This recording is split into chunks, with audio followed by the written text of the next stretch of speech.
واش الخوت، نتمنى تكونوا بخير وعلى خير. قررت ندير هاد لاشين باش نبدا ندير نحاول ندوز لي تشالنج تاع شركة التمويل.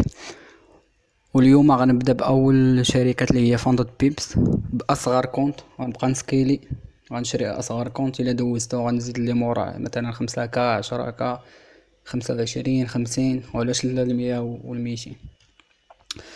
المهم الشركة الاولى اللي غنبدا بها هي فندق بيبس. الاكونت تاع دو ستيب 5K، تارجيت لي هي 8% تاع 5K $400.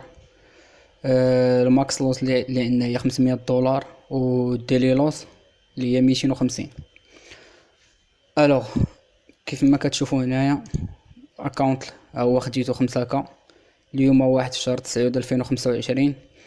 غنحاول نجيب التارجيت اللي كاين في هذا الاكونت.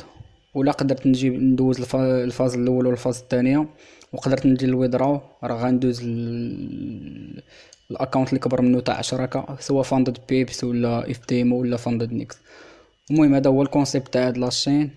نتمنى الخوت يعجبكم هاد البلان، نتمنى نتوفقوا في هادشي كامل. و اليوم الاثنين كيف ما كتشوفوا معايا مع وهاد السيمانه تاع الان اف بي.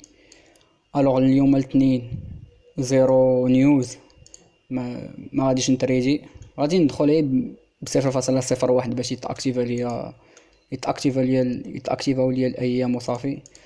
وان شاء الله كاع الصفقات اللي غنديرها غنبارطاجيهم معكم هنا في هاد لاشين، ونشوفوا واش غنقدروا نتوفقوا في هاد التشالنج هذا.